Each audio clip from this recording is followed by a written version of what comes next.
नमस्कार दोस्तों, आज हम बात करेंगे एनएसयूआई के पूर्व प्रदेश अध्यक्ष अभिमन्यु पूनिया से।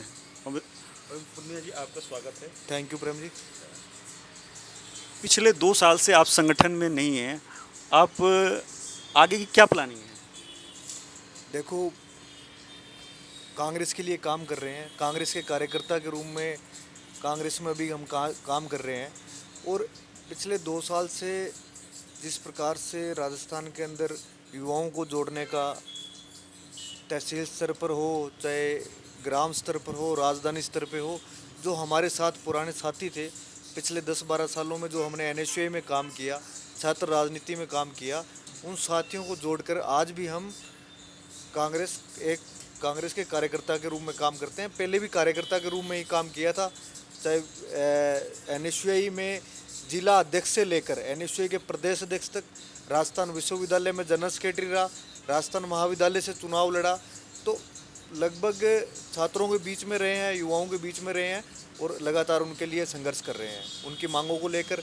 चाहे राजस्थान में कांग्रेस की सरकार होते हुए भी छात्रों को प्रमोट कराने को लेकर हो, उसको लेकर भी कॉलेज स्तर से लेकर विश्वविद्यालय स्तर पर एनएसयूआई में मैं अध्यक्ष था, तो प्रत्येक छात्र ने धरना दिया, प्रत्येक छात्र नेता ने धरना दिया और हम मुख्यमंत्री जी से छात्रों को प्रमोट करवा कर लाए।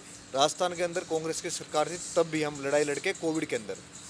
2 साल पहले जब आपने इस्तीफा दिया था, तो आपको नहीं लगता है कि अब मैंने इस्तीफा देकर गलत काम किया?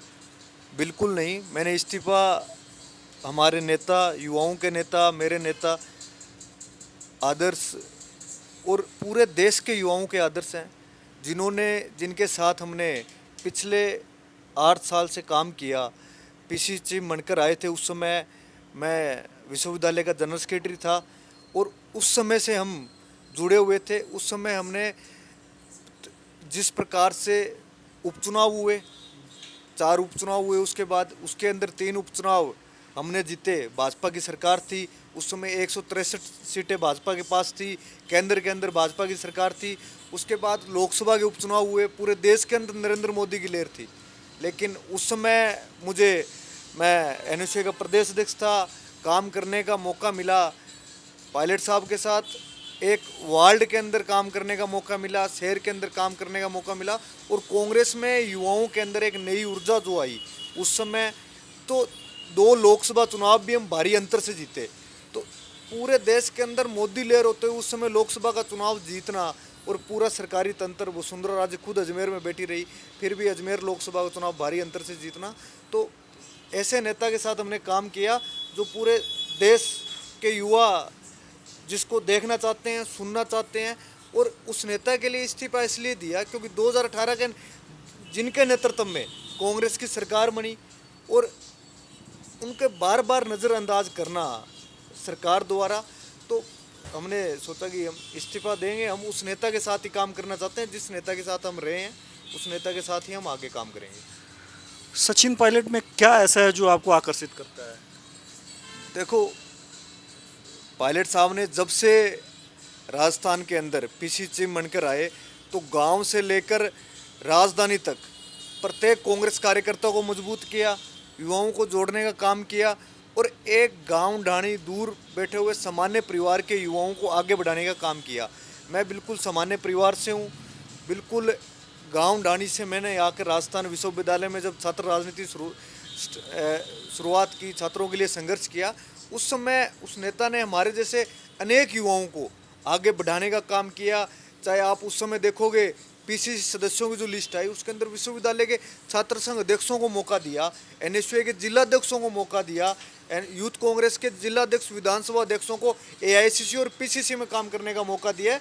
तो वो एकमात्र सचिन पायलट जी थे और जिन्होंने युवाओं को बढ़ चढ़ कर आगे बढ़ाया। आज आप देखोगे प्रत्येक जगह कांग्रेस के अंदर उस समय जो पीसीसी, प्रदेश कांग्रेस, एआईसीसी की जो लिस्ट आती थी, पीसीसी की लिस्ट उठा के देखोगे पायलट साहब के समय की, तो जो भी छात्र नेता जो संघर्ष कर रहा था उसको पहचानने का काम पायलट साहब ने किया और उनको आगे बढ़ाने का काम किया।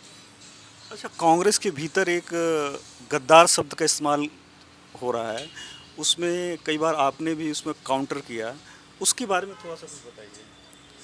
देखो, कांग्रेस के अंदर जो अभी बात करते हैं, अभी जो पिछले दिनों जिस प्रकार से खेल मंत्री ने जो बयानबाजी की, मैं कहना चाहूँगा कि जब मैं एनएसयूआई का चुनाव लड़ा तो उस समय मेरे सामने चुनाव अशोक चांदना जी खुद लड़ रहे थे, खुद गांव गांव ढाणी ढाणी जाकर प्रचार कर रहे थे, लेकिन राजस्थान के युवाओं ने उनको नकारा था उस समय भी। और अभी भी जो लोग ये कह रहे हैं, गद्दार शब्द का जो यूज कर रहे हैं, वो खुद गद्दार है। उन्होंने कभी भी कांग्रेस की जीवन के अंदर मदद नहीं की, खुद कांग्रेस छोड़कर कांग्रेस पार्टी ने उन्हें टिकटें नहीं दी, तो निर्दलीय लड़ लड़कर वो चुनाव आए हैं। और वो आज ज्ञान किसको दे रहे हैं? जो मूल कांग्रेसी हैं, जिन्होंने कांग्रेस के लिए संघर्ष किया है, कांग्रेस की सरकार बनाने में। जब 21 सीटें थी तो वो लोग घर पे बैठे थे, 21 सीटें थी जिन लोगों ने संघर्ष किया, सड़क पर संघर्ष किया, गांव राजधानी के अंदर लाठियां खाई, युवाओं के बीच में बैठकर जिस नेता ने लाठियां खाई, उस नेतृत्व को वो लोग उस पर सवाल खड़ा कर रहे हैं। तो निश्चित रूप से आपको भी पता है कि भाई गद्दार कौन है और मेहनत किसने की है। आप कहीं संयम लोढ़ा की ओर इशारा तो नहीं कर रहे हैं? देखो, मैं तो संयम जी के लिए कहना चाहूँगा कि संयम जी जिस प्रकार से उन्होंने वो बयान दिया, जयचंद, और वो तो खुद जयचंद है। खुद जिस प्रकार से बयानबाजी उन्होंने की, खुद कांग्रेस को हरा के आए हैं। पूरे जिले में कांग्रेस को हराने का काम उन्होंने किया है। सिरोही जिले में आप चाहे किसी भी कांग्रेस के कार्यकर्ता से पूछोगे तो कांग्रेस के कार्यकर्ता को कमज़ोर करने का काम खुद सीएम जी ने किया है। और जिस प्रकार से उन्होंने बयानबाजी की, हमने उसका जवाब दिया कि हमने तो पिछले 10 सालों से कांग्रेस पार्टी के लिए काम कर रहे हैं। एनएसयूआई में थे, जब एनएसयूआई को मजबूत किया, और आज भी जो एनएसयूआई की विचारधारा से जुड़ा हुआ छात्र नेता था उसके साथ थे, उसको चुनाव जीत कर आए। तो आगे आप की तैयारी क्या है? किस विधानसभा से आप अगली चुनाव लड़ने की तैयारी कर रहे हैं? देखो प्रेम जी, आगे तो जहाँ पार्टी कहेगी, जहाँ पार्टी के नेताओं का आदेश होगा, उस समय उस विधानसभा में हम तैयारी करेंगे। मूल रूप से मेरा गांव संगरिया के विधानसभा के अंदर है, लेकिन जहाँ से भी और वहाँ से भी हम जब मजबूत होंगे, पार्टी हमारे पे विचार करेगी। अभी तो हम संघर्ष कर रहे हैं युवाओं के लिए, चाहे किसी प्रकार की ओबीसी आरक्षण का जो भी मामला चल रहा है, तो जो भी हमारे युवाओं के प्रत्येक मुद्दे में हम साथ हैं। राज्य जहाँ से भी पार्टी या हमारे नेता आदेश देंगे, वहाँ से हम चुनाव लड़ेंगे। धन्यवाद आपको। Thank you Prem ji.